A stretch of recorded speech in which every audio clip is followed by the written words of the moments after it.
تعزیہ بنانا کیسا ہے اور اس کے بنانے والے کے لیے کیا حکم ہے؟ یہ اصل میں اتنی پرانی رسم ہے تعزیہ. کہتے ہیں کہ سلطان تیمور لنگ کے زمانے سے یہ رسم شروع ہوئی. آپ کو تعجب ہوگا سن کے اعلیٰ حضرت فاضل بریلوی سے بھی 50 یا 100 سال پہلے علامہ فضل رسول بدایونی رحمۃ اللہ علیہ نے بھی تعزیہ داری کے خلاف رسالہ لکھا.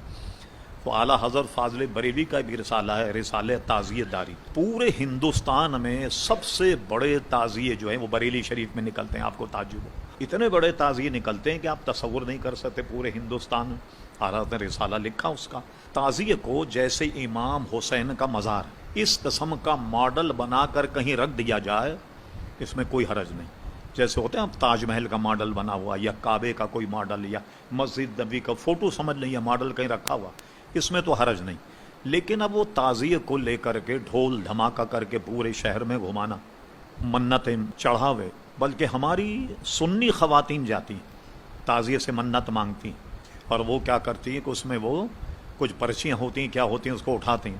اس میں اگر کیلا آ جائے تو سونے کا کیلا بنا کر کے چڑھاتی ہیں آئندہ میں چھوٹا سا. کوئی سیب آ جائے تو چھوٹا سا سیب بنا کر کے چڑھاتے ہیں. خدا میں تو دعا کرتا ہوں کسی کے ہاتھ تربوز نہ آ جائے، مہنگائی کا دور ہے، کیسے چڑھائیں. یہ ساری چیزیں بالکل لغو اور بیکار ہیں. ابھی دیکھیے 10 دن تک تعزیہ آپ کو بیٹا بھی دے رہا ہے، بیٹی بھی دے رہا ہے، نوکری بھی دے رہا ہے، رزق میں برکت بھی دے رہا ہے، سارا دے رہا ہے. 10 تاریخ کو اس کو لے جا کر کے توڑ مروڑ کر کے سمندر میں ڈال دیتے.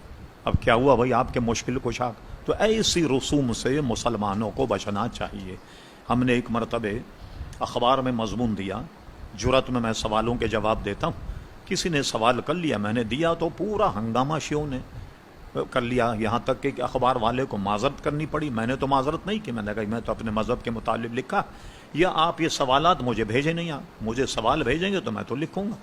تو ہم نے پوسٹر بھی نکالا، اس پر رسالے بھی نکالے، اور آپ کی دعا سے ہم نے یہ کیا کہ بڑی بڑی پارٹیاں جو تعزیے نکالنے والی تھی ان کے گھر گئے، ان کے بڑوں کو سمجھایا، اور سمجھانے کے بعد آج سے 10 سال 15 سال پہلے جتنے تعزیے نکلتے تھے آج اتنے نہیں نکلتے. میں آپ سے صحیح کہتا ہوں، اگر سنی یہ تعزیے داری کی رسم ختم کر دینا تو 10 محرم کو پتہ لگ جائے گا شیعہ ہیں کتنے. بھئی 200 آدمی ہوتے ہیں، 10,000 پولیس ہوتی ہے ان کو سنبھالنے کے لیے، پتہ لگ جائے گا کتنے ہیں. مگر سنی ہمارے ابھی بھی نہیں مان، ان کو ماننا بھی نہیں چاہیے. وجہ کیا ہے؟ ایک تعزیہ بنائیں تو اس سے لاکھوں کی انکم ہوتی، تو آپ تو ان کے پیٹ پہ لات مار رہے. تو یہ بات ان کی سمجھ میں کہاں آئی؟ وہ آ رہا وہ چاندی کا وہ چڑھا رہا، کوئی آ رہا سونے کے جناب وہ لونگ چڑھا رہا، کوئی آ رہا تو سونے کا فلاں چڑھا رہا. ایک بہت بڑی آمدنی ہے، اور اس آمدنی میں سے وہ تعزیے کو پھر کیا کرتے ہیں، ٹھنڈا کرنے کے بعد محفوظ رکھتے ہیں جو اس کا سامان، دوسرے سال پھر اس کو تیار کر دیں.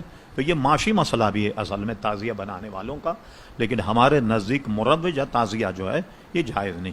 کہیں امام حسین کا مزار کا فوٹو ہے یا ویسا ماڈل بنا کر کہیں رکھ دیں، اعلیٰ حضرت فرما یہ جائز. لیکن اس کو کراچی میں گھمانا، ڈھول طبلہ بجانا وغیرہ وغیرہ، یہ سب چیزیں ہمارے نزدیک لغو ہیں اور بالکل ناجائز. اور خصوصاً ہماری خواتین کا امام باڑوں میں جانا اور وہاں چڑھاوے چڑھانا، یہ تو بہت عظیم میں کہتا ہوں کہ ظلم ہے. سنیوں کو بچنا چاہیے.